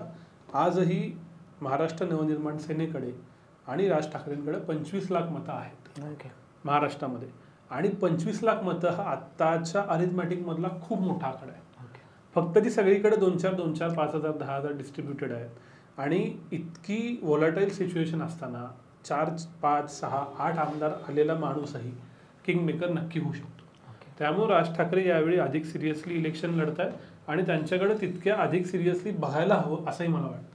कारण समजा अमित ठाकरेंची जागा आली, बाळा नांदगावकरांची जागा आली, अजून एक राजू पाटलांची जागा आली, अशा 6, 7, 8 जागा जरी राज ठाकरेंच्या स्वतःच्या निवडून आल्या, किती पडतील हा भाग आपण बाजूला ठेवू की ते मी जिंकवलं नाही तरी पाडणार. पण 25 लाख मतं यावेळी नाही म्हणायला 50 मतदारसंघात ती इम्पॅक्ट करू शकतात. जसं 2009ला झालेलं होतं. 9ला 13 ज्यावेळी जागा आल्या त्यावेळी उलटा म्हणजे महायुतीला त्यावेळेच्या शिवसेना भाजपला परिणाम झाला होता. 50 जागी त्यांच्यामुळे उमेदवार पडले होते. त्यामुळे राज ठाकरेंची ताकद या क्षणी आत्ता महाराष्ट्राच्या अरिथमॅटिकमुळे जास्त आहे आणि त्याचा त्यांनी करायला म्हणजे त्याचा त्यांनी वापर करायचा ठरवणं किंवा त्याचा दृष्टीनं अधिक चांगली लढाई लढणं योग्य. आता उदाहरणार्थ खडकवासला घेऊ, 3000 मतानं गेल्या वेळची सीट महायुतीची आलेली आहे. आता तेव्हा वंचितच्या उमेदवाराला वंचितवाराला 5,000 होती. आता वंचितची चर्चा नाही, पण मयुरेश वांजळे मनसेतनं लढतायत. ते किती मतं घेतात आणि कोणाची मतं घेतात याच्यावर तिथली सीट आजही ठरणार आहे, हे सगळ्यांना मान्य आहे. असे 50 ठिकाणी डिसिजन मेकर असणं आणि स्वतःचे 4-5 जरी आमदार आले तरी खूप मोठा असेल त्यांच्यासाठी. पण मी फक्त ऍड करतो, म्हणजे मला त्यातलं शंका, ह्या शहरामध्ये पुण्यामध्ये आपण बसलो तर 8 मतदारसंघांमध्ये त्यांची 1,00,000-1.5 लाख मतदार आहे, पण एकाही मतदारसंघामध्ये ते डिसिजिव्ह नाही आहे निर्णय. अशा वेळी तो केडर किती काळ, म्हणजे तो मतदार केडर टिकून राहील, केडरला मोटिवेशन वेगळं राहतं. पण मला ह्या निवडणुकीमध्ये राज ठाकरेंना कुठं ना कुठं तरी स्ट्रॉंगली जिंकून यावंच लागेल. अदरवाईज प्रत्येक ठिकाणी ते कॅटलिस्ट आहेत आणि कुणाला तरी मदत करतायत, अशाच भूमिकेत राहिले तर पुढच्या निवडणुकीपर्यंत लोक का थांबतील? ह्या मुद्द्यामध्ये 2 गोष्टी ऍड करते. विनायक मगाशी म्हणाला तसं 2009च्या इलेक्शनमध्ये युतीला त्याचा फटका बसला होता. 14ला सर्व पक्ष स्वतंत्र लढले. त्यावेळेस विशेषतः मुंबई, कोकण आणि अदर पार्ट्स ऑफ महाराष्ट्रामधल्या बहुसंख्य जागा ज्या शिवसेनेने भाजप विरोधात गमावल्या, त्या जागांवर मनसेच्या उमेदवाराला 5,000पेक्षा मतं जास्त मिळालेली आहेत. मग तुम्ही ठाण्या भागातले घ्या, मुंबई भागातले घ्या, कोकण, उपनगर ह्या सर्व भागांमध्ये, आणि तो आकडा 50 जागांपेक्षा जास्त आहे महाराष्ट्र म्हणून आपण बघतो तर. आणि त्यामुळे त्यांची मतं आत्ता जेव्हा हे शिवसेनेमध्ये फूट पडलेली आहे आणि म्हणजे 6 पक्ष वेगळ्या रचना घेऊन आपण जातोय, अशा वेळी आत्ताची जी महायुती आहे त्याच्यासाठी मनसे प्रचंड महत्वाची आहे ह्या मुंबई भागामध्ये. कारण लोकसभेला अगदी थोड्याफार मतांच्या फरकाने महाविकास आघाडीच्या विशेषतः शिवसेना उद्धव बाळासाहेब ठाकरे पक्षाला झुकतं माप मिळालंय. त्यामुळे नक्कीच तिथे मनसेची भूमिका निर्णायकी असेल. दुसरं जे आपण म्हणतोय की त्यांच्या पक्षाची रचना, तर त्या गोष्टीमध्ये एकीकडे त्यांच्या मुद्द्यांची मांडणी आणि दुसरीकडे त्यांनी गेल्या 6 महिन्यामध्ये दाखवलेलं राजकीय समन्वय म्हणूयात, म्हणजे सातत्याने त्यांनी आणि एकनाथ शिंदेनी काही एकमेकांना पूरक भूमिका घेतल्या. म्हणजे अगदी पुण्याच्या मध्ये जेव्हा ते फ्लॅश फ्लड झालं तेव्हा त्या रेड लाईन एरियावरनं तिथल्या वसाहतींमध्ये जो मुद्दा राजसाहेबांनी मांडला तोच मुद्दा नंतर एकनाथ शिंदेनी त्याला ॲज अ CM एन्डॉर्स केलं. तसंच आता सदा सरवणकरांची समजूत घालण्याचा जो काही प्रयत्न एकनाथ शिंदे करतायत की सरवणकर काही छोटे आमदार नाही आहेत, the senior most leader who stood by him in that party split, त्या नेत्याला अमित ठाकरेंना ती जागा सुटावी म्हणून जर शिंदे कन्व्हिन्स करतायत तर कुठेतरी हा राजकीय समन्वय पण ते दाखवतायत. त्यामुळे सर म्हणाले तसं की कार्यकर्त्यांचं मोटिवेशन वेगळं असतं पण नेत्यांना पण मोटिवेशन लागतं. आणि मला वाटतं की या निवडणुकीसाठी राज ठाकरे या दोन्ही पातळ्यांवर प्रयत्न करतायत. त्यामुळे विनायक म्हणतो त्याप्रमाणे काही ठिकाणी ते त्यांच्या या राजकीय सामंजस्यातनं आणि समन्वयातनं त्यांच्या आमदारांची संख्या जी या क्षणी एकच आहे ती वाढवण्यात पण यश मिळवतील आणि महायुतीला पण एक पूरक भूमिका पार पाडण्यात त्यांचा रोल राहील. मला इथे वेगळंच ऍड करायचं आहे फिलॉसॉफिकली. आपण सगळे कोण जिंकणार, कोण हारणार, कोणाला फायदा, कोणाला, हेच ही चर्चा करतो ती स्वाभाविकपणे. मुद्दा असा आहे की आत्ता खरं तर महाराष्ट्राला एक नवा चेहरा आणि पक्ष हवा आहे, विशेषतः ज्याची अर्बन आयडेंटिटी असेल. ही इलेक्शन जशी जातीची आहे, जशी आघाडी युतींची आहे, तशी ते अर्बन आणि रुरल पण आहे. लोकसभेला पण अर्बन जागी महायुती जिंकले आणि रुरल डिस्ट्रेस त्याच्यामध्ये सोयाबीन असेल, कापूस असेल आणि इतर असंख्य कांदा असेल, याच्यामुळं महायुतीला फटका बसलेला आहे. तर आत्ता ही सगळी अर्बनच चर्चा आहे की अरे किती पक्ष फोडतात, काय आहे, ज्यांचा राजकारण्यांशी रोज संबंध येत नाही अशीच लोकही चर्चा करतात. आणि अशा 100 जागा आहेत. पुणे शहरातल्या 8, मुंबईतल्या 36, MMRDAच्या मिळून 60, नाशिकच्या 7-8, नागपूरच्या 10-12, या 100 जागी लोकांना त्यांचे मुद्दे वेगळे वाटतात. भटकी कुत्री हा त्यांचा प्रश्न आहे, ट्रॅफिक हा त्यांचा प्रश्न आहे, लाईट पोल्युशन हा त्यांचा प्रश्न आहे, टेकडी हा त्यांचा प्रश्न आहे, मुलांच्या शाळेची फी हा त्यांचा प्रश्न आहे. ह्या सगळ्याविषयी आत्ता बोलणारी पार्टी नाही. आणि हळूहळू समजा याच्यामध्ये कन्सिस्टन्सी राहिली, कदाचित ब्ल्यूप्रिंट काळा आधीचा भाग असेल किंवा तेव्हा ते इम्प्लिमेंट झालं नसेल वगैरे वगैरे, तर असा एक पक्ष की जो अर्बन लोकांचा व्हॉइस आहे, याला महाराष्ट्रात ओव्हरऑल स्पेस आहे. ती स्पेस प्रायमरीली आता भाजप घेतं, भाजप रुलिंग पार्टी आहे, पण भाजपकडेही या सगळ्या प्रश्नांची क्लिअर उत्तर आहेत का ते मला आत्ता माहीत नाही. आणि त्यानंतर ही स्पेस मनसेला आहे. त्यामुळे इतकी चांगली स्पेस, सर्व प्रस्थापितांबद्दल नाराजी आणि शहरी लोकांना राज ठाकरे आवडतात हे आपल्याला अधिक म्हणजे व्यवस्थित मान्य असणारी गोष्ट आहे. त्यामुळे मला उलट त्यांच्यासाठी चांगली स्पेस वाटते लॉंग टर्म त्यांनी जर का ही दिशा पुढे ठेवली तर. जसं तुम्ही म्हणाले की 25 लाखांचा जो आहे मतदार की राज ठाकरे नाही म्हटलं तरी 25-1 लाख मतदान घेतात, पण आता ते कोणतं मतदान आहे नक्की? कारण पुन्हा ते सांगतात की मी काहीतरी वेगळं आहे, तिसरं लढतायत, इंडिव्हिज्युअली लढतायत आणि at the same time Eknath Shinde म्हणजे लाईक आता सध्या प्रमुख आहेत, सो त्यांच्या विरोधातच उमेदवार नाही आहे. पुन्हा एकनाथ शिंदे त्यांच्या उमेदवाराला खाली बसवण्यासाठी प्रयत्न करतात. मग एक जर साठलोटा दिसतंय सॉर्ट ऑफ, किंवा मग हे 25 लाख ते कोणता टार्गेट करतात? ही कुठली जनता आहे की ज्यांना हे दिसत नाही आहे किंवा त्यांना हे ओके? नाही, एक CSDSचा आणि MIT-SOGचा सर्वे आलेला गेल्या आठवड्यात की प्रादेशिक अस्मिता हा मुद्दा महाराष्ट्रातनं कमी झाला. तर उद्धव ठाकरे हे जर का प्रादेशिक अस्मितेचा चेहरा नसतील तर प्रादेशिक अस्मितेचा जो काही उरलेला मतदार आहे हा आत्ता राज ठाकरेंबरोबर जाऊ शकतो. दुसरी गोष्ट की ज्यांना उद्धव ठाकरे नको आहेत त्यांच्या वेगवेगळ्या भूमिकांमुळे, पण ज्यांना भाजपवरती राग आहे की आम्ही उद्धव ठाकरेंबरोबर होतो आणि तुम्ही आमच्या नेत्याला त्रास दिला, अशांसाठीचा तिसरा पर्याय द्यावा लागतो. तो तिसरा पर्याय पुन्हा एकदा महाराष्ट्र नवनिर्माण सेना आहे. आणि तिसरा मुद्दा, जे लोकल कॅन्डिडेट स्ट्रॉंग असतात त्यांना पक्ष लागतो आणि वारं तयार करायला, ज्याचा आपण उल्लेख केला, हवा तयार करायला नेता लागतो. त्या लोकल 10,000 मताच्या मालकाला ज्यावेळी रेल्वे इंजिनचं चिन्ह मिळतं, राज ठाकरेंचं एखादी पदयात्रा मिळते, सभा मिळते, तेव्हा तो 10,000चा 12-15,000वर नक्की जाऊ शकतो. सो ह्या 3 फॅक्टरमध्ये मनसे राहील असं वाटतं मला.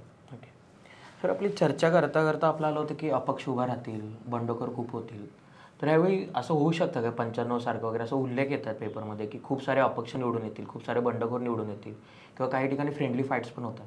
सो या तिन्ही फॅक्टर, वेगवेगळे फॅक्टर समजू आपण, अपक्ष, बंडखोर आणि फ्रेंडली फाईट्स, तर या तिघांचा कसा फरक पडेल प्रत्येक मतदारसंघात किंवा विभागवाईज असं वाटतं तुम्हाला? मला आपण 95चा उल्लेख केला त्यावेळी सर्वात जास्त अपक्ष आपण जे कायम काढतो की 30-35 अपक्ष निवडून 45 टोटल अपक्ष निवडून आले होते.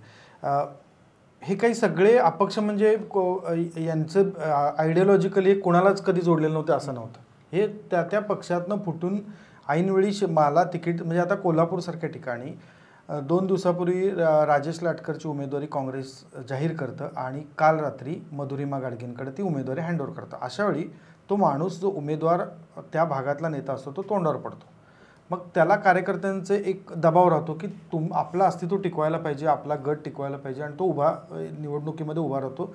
महाराष्ट्रामध्ये 30 वर्ष असं यशस्वी राजकारण हर्षवर्धन पाटलांनी केले. ते काय कुठल्या पक्षाला बांधील नाही. जरी पवारांनी प्रचंड स्वागत केलं, नातेवाईक आहे माझा म्हणून सांगितलं, तरी 95च्या निवडणुकीपासून ते 2024पर्यंत हर्षवर्धन पाटील जिथं लाट आली, जिथं वारं आलं, तिथं जाऊन बसले. हे त्यांना म्हणजे आधी ओळखावा हर्षवर्धन पाटील कुठं चालले, त्यानुसार जहाज चालवावं, अशी इतक्या ते फिरत असतात. तोच भाग काही प्रमाणात राधाकृष्ण विखे पाटलांचा, की इकडून नाही तिकडून नाही, जिथं शक्य आहे त्या पक्षामध्ये जावं. आता यांना ज्यावेळी कुठलेच दरवाजे उघडे नसतात किंवा ते सोयीचे नसतात त्यावेळी ते अपक्ष म्हणून उभं राहतात.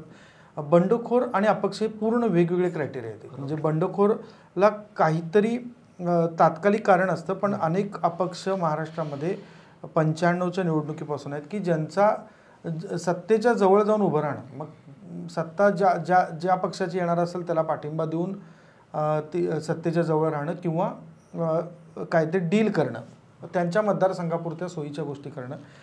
आत्ताच्या निवडणुकीमध्ये 95 सारखी स्थिती, मला असं प्रामाणिकपणे वाटतं की 95 सारखी स्थिती येईल. तुम्ही ॲड करू शकाल दोघंही, पण दोन्ही गट आहे ते महाविकास आघाडी आणि महायुती, हे पोलरायझेशन इतकं स्ट्रॉंग होत चाललं आहे. अशावेळी मला ही दोघंही नकोत असा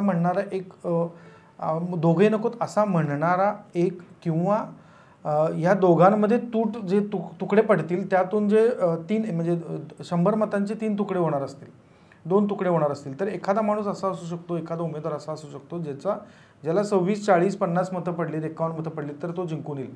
तर अशांची संख्या ह्या पिरियडमध्ये वाढेल. आपण मैत्रीपूर्ण लढतींचा उल्लेख केला. खरं तर मैत्रीपूर्ण लढत असं राजकारणात काय असूच शकत नाही. म्हणजे तो ढोंग आहे, ते आपणही मान्य करायला पाहिजे. ती राजकीय सोय आहे, ती एकतर त्या नेत्याची सोय आहे किंवा त्या पक्षाची अपरिहार्यता आहे. ती काही मैत्रीपूर्ण लढत असा प्रकारच असू शकत नाही राजकारणामध्ये. आयदर विन ऑर लॉस आहे. त्यामुळं मध्ये आता ही काही क्रिकेटची मॅच नाही की आता अनिर्णित राहिली आणि सोडून दिली. त्यामुळं मैत्रीपूर्ण लढत असं काही नाही. त्या पक्षाचा अपरिहार्यता असते की नाही, याला तिकीट नाही दिलं, याला उमेदवारी नाही दिली तर उद्या आपला पक्ष खड्ड्यात घालेल, नेत्याची बदनामी करेल, दबाव आणेल, ब्लॅकमेलिंग असेल, काही असू शकतं, पण मैत्रीपूर्ण असं असूच शकत नाही राजकारणात. त्यामुळं तो त्यांना तिकीट देऊन निवडून आणायचं आणि नंतर त्यांना आपल्या सरकारच्या सोबत घ्यायचं, असा एक स्ट्रॅटेजिकली प्लॅन असतो. तो प्रत्येक पक्षामध्ये ज्यावेळी निवडणूक इंटेन्स होती, असा 2004ला नव्हता, 2009ला नव्हता, पण 2014लाही इतका नव्हता आलेला जेवढा 2019ला दिसला. आणि आत्ता सर्वाधिक दिसतोय की अपक्ष मैत्रीपूर्ण लढत या नावानं निवडून यायचं. आणि मग मी समजा भाजपमधनं बाहेर पडलेलो आहे, समजा राष्ट्रवादीमधनं बाहेर पडलेलो आहे, तर मी नंतर त्या पक्षाला जवळ जाऊन उभं करायचं. म्हणजे मग मला ज्यांना भाजपला विरोध होता त्यांचाही मतं मिळालेली आहेत आणि भाजपला तर मी समर्थन देऊन नंतरही कमावतो. त्यामुळे त्याला फार ह्या राजकारणामध्ये पुढच्या 3 आठवड्यांमध्ये सर्वाधिक महत्त्व त्या लोकांना येईल असं वाटतं. शीतल मॅडम याच्यात ॲड करू शकतील, पण सेफॉलॉजीमध्ये कायम एक प्रश्न विचारला जातो की तुम्ही पक्ष बघून मत देणार का व्यक्ती बघून. आणि जसं जसं तुम्ही खालच्या म्हणजे लोकसभेला कदाचित पक्ष बघून मत द्याल, पण विधानसभेला व्यक्ती मॅटर करायला लागती, नगरसेवक पदाला अधिकच मॅटर करायला लागती आणि ग्रामपंचायत सदस्याला तर व्यक्तीच मॅटर करते. सो हा पहिला भाग की व्यक्ती बघून मत देणाऱ्यांची संख्या विधानसभेला सिग्निफिकंट असते. दुसरं झालं असं 2019 ते 24मध्ये की विरोधाभासी पक्ष एकत्र आले. उदाहरणार्थ भाजपच्या मतदारांना आजही असा प्रश्न आहे की मी घड्याळावर बटन का दाबायचं. लोकसभेला निदान मोदींना निवडून देण्यासाठी हे स्ट्रॉंग कारण होतं, आत्ता विधानसभेला ते कारण नाही. आणि हीच गोष्ट कुठं ना कुठेतरी काँग्रेस राष्ट्रवादी पक्ष शरदचंद्र पवार गटाची आहे की आम्ही मशालीवर चिन्ह का दाबायचं. अशा वेळेला जे स्टबर्न आहेत ते त्यांच्यातलाच एखादा बंडखोर किंवा त्यांच्यातलाच एखादा अपक्ष ह्याला मत नक्की देऊ शकतात. हा पहिला भाग. दुसरा, ह्या सर्वे मेकॅनिझम्स खूप स्ट्रॉंग झाल्यामुळं आणि आता उदंड सर्वे झाल्यामुळं प्रत्येक पक्षाला हे माहिती आहे की इथं काय होणार आहे. त्यामुळे उद्या आपल्या चिन्हावरचा उमेदवार वीक आहे, पण आपला काही मतदार अपक्षाकडे जाऊन तो अपक्ष निवडून येऊ शकतो जो मुळात आपलाच आहे. ह्याची गणितं प्रत्येक पक्षानं घातलेली आहेत. त्यामुळे यावेळेच्या बंडखोऱ्या या नॅचरल बंडखोऱ्या न होता ह्या पक्षाच्या आशीर्वादानं होणाऱ्या बंडखोऱ्या असतील असं मला वाटतं आणि सेम अपक्षांबाबतीत वाटतं. अगदी हा मुद्दा अगदी रास्त आहे आणि याच्यात फक्त एक पॉईंट ऍड करते की कोणीही नवीन प्रयोग केलेला नाही. एक तर विद्यमान आमदाराला किंवा तिथल्या जुन्या घराण्यातल्याच उमेदवाराला तिकीट देण्याचा प्रयोग जवळपास सर्व पक्षांनी केलेला आहे. अशा वेळी म्हणजे एवढा पॉलिटिकल केऑस असताना तेच कुटुंब आणि तेच चेहरे जेव्हा रिंगणात येतात त्यावेळेस कुठे ना कुठे असा पण एक वर्ग समाजात असतो की ज्याला पर्याय हवा असतो. आणि त्यामुळे याने मांडलेल्या सगळ्या लॉजिकमध्ये जिथे जिथे तो पर्याय मला स्ट्रॉंग दिसतोय तिथे मी पक्ष ह्या सगळ्या राजकीय गदारोळापेक्षा त्या अपक्ष उमेदवाराला समर्थन देण्याचं प्रमाण हे जास्त असणार आहे. दुसरं, काही ठिकाणी जे अपक्ष उमेदवार आत्ता रिंगणामध्ये आहेत, विशेषतः अजित पवारांच्या पक्षातनं असलेले नाराज अपक्ष किंवा बंडखोर, म्हणजे काल चिंचवडमधनं नाना काटेंनी फॉर्म भरला, वीर धवल जगदाळे आज दौंडमधनं फॉर्म भरणार आहेत आप्पा थोरातांची उमेदवारी जाहीर झाल्यानंतर. तर हे असे जे कॅन्डिडेट आहेत विशेषतः राष्ट्रवादीतल्या फुटीनंतर तयार झालेले, तर या म्हणजे स्पेशली महायुतीचा घटक पक्ष म्हणून जेव्हा हे युतीच्याच उमेदवाराला आव्हान देत आहेत, पण त्यांना माहिती आहे की त्यांचं मतदान हे युतीच्या उमेदवाराला डॅमेज न करता राष्ट्रवादी काँग्रेस शरदचंद्र पवार पक्षाच्या उमेदवाराला डॅमेज करणारे दोन्ही, म्हणजे हे 2 उदाहरणं झाले, पण इतर अशा मतदारसंघांमध्ये पण. त्यामुळे एके ठिकाणी व्यक्तीची मतं घेऊन आपला स्ट्रॉंग उमेदवाराला बळ मिळावं, दुसरीकडे आपल्या राजकीय रचनेमध्ये दुसऱ्या विरोधी पक्षाचं नुकसान व्हावं, अशा 2 रचना या अपक्ष आणि बंडखोरांमध्ये आता दिसतात. एक याच्यात ॲडिशन अशी एक बेसिक ह्युमन इन्स्टिंक्ट आहे की ही शेवटची इलेक्शन आहे. त्याचं कारण 2029ला डिलिमिटेशन व्हायची 90% अधिक शक्यता आहे. महिला आरक्षण यायची ही त्याच्याहून कमी पण शक्यता आहे, कारण बिल पास झालंय ते आलं पाहिजे. अशा वेळेला आपल्याला हवा तो मतदारसंघ राहणार का, आपलं पॉकेट टिकणार का, तर नाही बाबा ही आपली शेवटची इलेक्शन आहे. त्यामुळे आत्ता लढून घ्या, निदान ही 5 वर्ष तरी सत्ता मिळेल, पुढे बघू. मग त्या नव्या मतदारसंघावर आपला क्लेम राहणं, जसं शीतल मॅडम म्हणतात. त्यामुळे ही इलेक्शन सर्व राजकीय ॲस्पायरंटसाठी लढायची इलेक्शन आहे, थांबायची नाही. त्यामुळे सगळे लढतात. आणि शहरी भागामध्ये कॉर्पोरेशनची पण गणितं, म्हणजे कारण स्थानिक स्वराज्य संस्थांच्या निवडणुका झालेल्या नाहीये, त्यामुळे कुठे ना कुठेतरी महानगर येत्या काळात 26हून अधिक महानगरपालिका आहे की जिथे 2 वर्षापेक्षा जास्त का निवडणुका झालेल्या नाहीये. त्यामुळे जे एकदम फोर्सफुली अभि नाही तो कभी नाही हा जो काही लोंढा आलेला आहे ना, कारण शहरी भागामध्ये आर्थिक कुवक जवळपास सगळ्या उमेदवारांची बरी असते, तर त्यातनं आत्ता आपला क्लेम करून घ्या किंवा आत्ता आपलं राजकीय महत्त्व अधोरेखित करा, यासाठी पण अनेक ठिकाणी लोक ताकदीने पुढे येताना आपल्याला दिसतात. आपण आता अपक्षांचा पॅटर्न बघितला, अजून एक पॅटर्न दिसतं, म्हणजे तो आधी पण होता मे बी, की विशेषतः एकनाथ शिंदेच्या बाबतीत असं दिसतं की त्यांच्या पक्षात ते भाजपचे लोक घेतात किंवा भाजपचे उमेदवार घेतात, पण ते धनुष्यबाणावर लढणार. म्हणजे कुडाळमध्ये आपण बघतोय किंवा परवा शायनी एनसीला मुंबईदेवीतून जाहीर झाली उमेदवारी. सो याचा काय फरक पडेल किंवा याचे काय फायदे तोटे वाटतात सर? हा ट्रेंड आहे ना, म्हणजे आधी असा इतका काय खुलेपणानं किंवा इतकं मोकळेपणानं असा पक्षामध्ये उमेदवारांची देवाणघेवाण झालेली नव्हती. म्हणजे आपण सगळ्या निवडणुका काढून बघू, आता 19 ते 24 आपण इतकं मोडतोड केलेली आहे की आता त्या सगळ्यांना एकमेकांना माहिती झाले त्यांना की महायुती म्हणून जे आहे त्यात हे 3 पक्ष आता यांना पर्यायाने एकत्रच राहणार आहेत. तीच परिस्थिती उद्धव ठाकरे, शरद पवार आहेत, काँग्रेस यांना माहीत झाले. त्यामुळं आधी उमेदवारांची नंतर देवाणघेवाण करायचा प्रकार होता किंवा इकडून तिकडं जातील हा प्रकार होता. आता ओपनली म्हणजे शायना एनसी इझिली शिवसेनेमध्ये जाऊन एकनाथ शिंदेंबरोबर उद्या बसून प्रचाराला, म्हणजे आज त्यांचा उमेदवारी अर्ज दाखवून प्रचाराला सुरुवात करतील. राणेंच्या मुलाच्या बाबतीतही सेम केस आहे. हा इतका काय खुलेपणानं भाग आहे जो महाराष्ट्राला नवा आहे. त्यामुळे मला नाही वाटत की याच्यावर पटकन आपल्याला हे निकाल समजेपर्यंत लोकांनी ॲक्सेप्ट केले का नाही कळायला वेळ लागेल असं मला वाटतं. कारण म्हणजे मला त्यातलं भीती काय वाटली की शिवसेना असेल, भाजप असेल, जरी 25 वर्ष एकत्र येते तरी कधी बाळासाहेब ठाकरेंनी भाजपच्या दावणीला पक्ष बांधलेला नव्हता, ना वाजपेयींनी शिवसेनेच्या बांधलेला होता. त्यांचे मतदारांचा एक प्रकार होता, माझे महाराष्ट्रातले मतदार वाढत राहील आणि तुमचेही वाढत राहतील, हा साधा भाग होता. तोच प्रकार 99 ते 2024पर्यंत शरद पवार आणि काँग्रेसमध्ये आहे.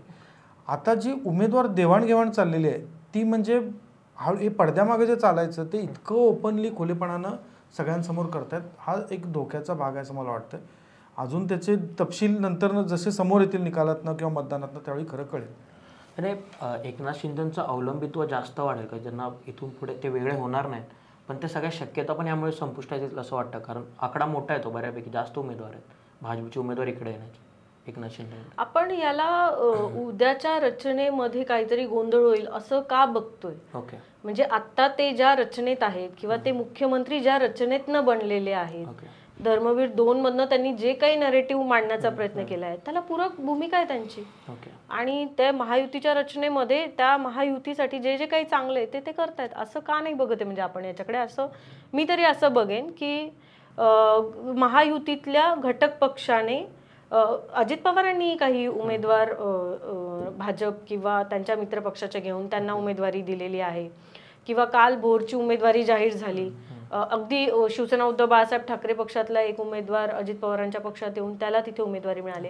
मला वाटतं की आपण चर्चा करण्यासाठी म्हणून मुद्दे भरपूर निघू शकतात, पण आता जसं हा म्हणाला की छोट्या छोट्या नेत्यांनाही कळतंय की ही आपल्या अस्तित्वाची लढाई आहे, राजकीय अस्तित्वाची.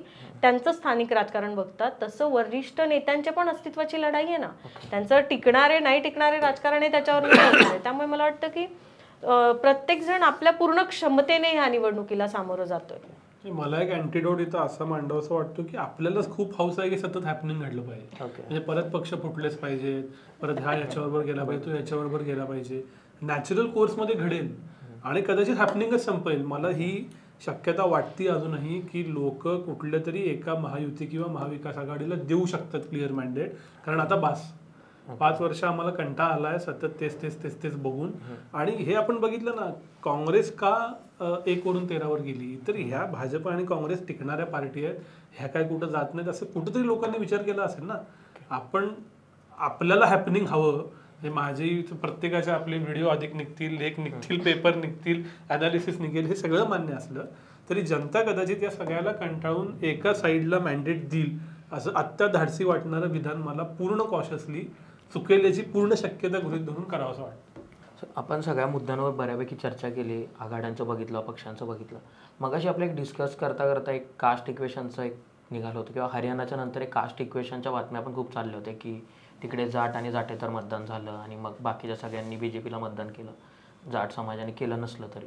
मग तेच काही वेळा महाराष्ट्रात अप्लाय करण्याचं किंवा त्याचे लेख लिहून आले, तसं ॲनालायसिस केलं गेलं एका ह्याच्यातून की महाराष्ट्रात मराठेतर होईल आणि मराठेतर OBC मतदान किंवा इतर जे मतदान आहे ते BJPच्या बाजूला जाईल. पण ॲट द सेम टाईम आपण बघतोय की BJPचं नॅरेटिव्ह असं पण आहे की बटेंगे तो कटेंगे. तर मग ह्याच्यातलं नक्की काय असावं असं तुम्हाला वाटतं? आपण मोकळेपणाने बोलू. एक तर सगळ्यात महत्त्वाचं म्हणजे आपण फार लाजून बोलतो कास्टबद्दल. हे महाराष्ट्राची एकही निवडणूक विदाऊट कास्ट झालेली महाराष्ट्राच्या इतिहासात नोंद नाही. म्हणजे हे क्लिअर कट माहिती पाहिजे की वाईमध्ये प्रतापगडावर शिवाजी महाराजांचा पहिला पुतळा उभा करणारे यशवंतराव चव्हाण होते. त्याचा काय राजकारणासाठी वापर झाला नव्हता का? झाला होता ना. म्हणजे असं काही नव्हतं की महाराष्ट्राच्या निवडणुका आता एकदम आपण म्हणजे अतिशय पोकळ शब्द आपण वापरतो सेक्युलरिझम, असं काही नव्हतं. सेक्युलरिझम तुमचं ठेवा, कास्ट तुमचा धर्म ठेवा, माझी जात असू दे, असा प्रकार चाललेला होता. आपण त्याला विशेषतः 2004 पासून खूप म्हणजे भीषण स्वरूप देत आलो. म्हणजे त्या पिरियडमध्ये जातीय तणाव हे सर्वाधिक झाले, सर्वाधिक. म्हणजे त्याच्या आधी थेट तो संदर्भ काय आपण महाराष्ट्रापुरता देतात तो 1949च्या महात्मा गांधींच्या हत्येनंतरच्या दंगलीचा देतात, जो एका विशिष्ट भागामध्ये झालेला भाग होता. तो ब्राह्मणेतर आणि ब्राह्मणेतर अशा स्वरूपाचा होता. महाराष्ट्राला 100 वर्षांचा ब्राह्मणेतर वादाचा इतिहास आहे. हा काय आजचा नाही, टिळक असतानापासून आहे.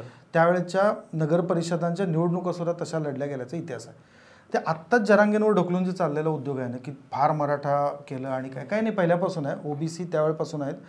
OBC हा भाग मंडल आयोगानंतर आला. त्याच्या आधी OBC असं नव्हतं ना. त्याच्या आधी सुतारसुद्धा स्वतःला म्हणायचं ना की नाही आम्ही मराठा आहोत. त्याच्या आधी ब्राह्मण आणि ब्राह्मणेतर असे 2च भाग होते महाराष्ट्रामध्ये. मंडल आयोगानंतर जे 3 तुकडे झाले. ब्राह्मण एक झाले, एका बाजूला झाले, मग मराठा एका बाजूला झाले आणि मग OBC असा तिसरा वर्ग तयार झाला. त्यामुळं आपल्याला वाटायला लागलं की खूप मोठ्या जातींचा संघर्ष आता सुरू झाला आहे. हा पहिल्यापासून आहे.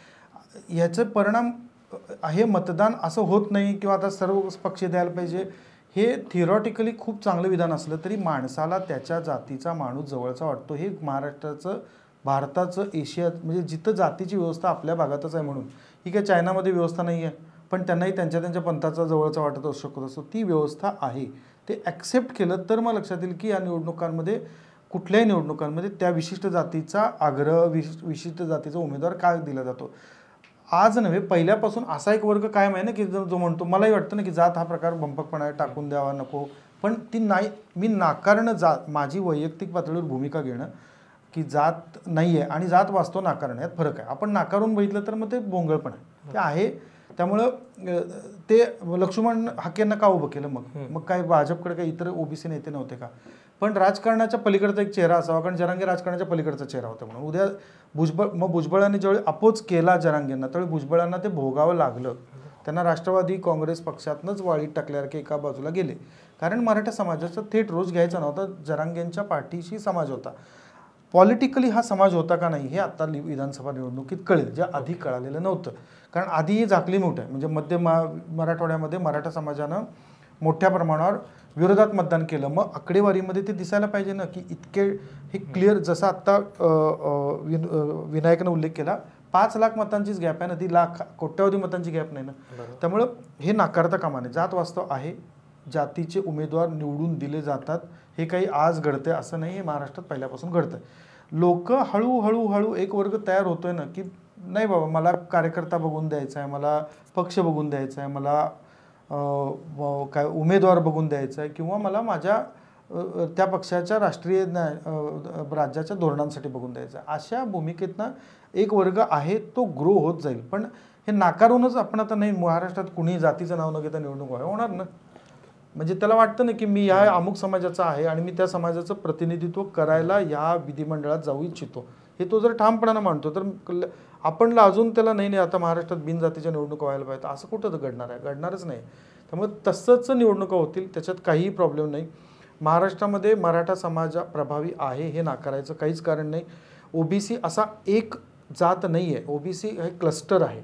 त्यामुळे त्या क्लस्टर, माळी समाज हडपसरमध्ये माळी समाज अतिशय स्ट्रॉंग आहेच ना. कोल्हापूर शहरामध्ये मराठा समाज स्ट्रॉंग आहे, त्यात काही नाकारण्याचं कारण नाही. तरीही महाराष्ट्रातले प्रत्येक उमेदवार काय जातीय निवडून येतात असं नाही. त्यामुळं उमेदवारांनी आणि मतदारांनी त्यांच्या त्यांच्या सोयीनं जात वापरली गेलेली आहे आणि ती ह्या निवडणूक काही त्याला अपवाद असेल असं मला वाटत नाही. पण या निवडणुकीमध्ये जातीच्या गणितांमध्ये लक्षात घेण्यासारखी गोष्ट म्हणजे मराठा हा म्हणजे आपण कसं ब्राह्मणेतर मग मराठा ओबीसी ह्या खूप वरच्या टर्म झाल्या. डेटामध्ये मराठा वेगळे, कुणबी वेगळे, पश्चिम महाराष्ट्रातले मराठे वेगळे, EWS वाले मराठे वेगळे, जरांगेंच्या आरक्षणाला समर्थन देणारे मराठे वेगळे, असे ग्रुप्स पडलेत. लोकसभेला पहिल्यांदा असा अनुभव आला की मराठा ही भावना स्ट्रॉंगली अक्रॉस राज्य दिसून आली आपल्याला.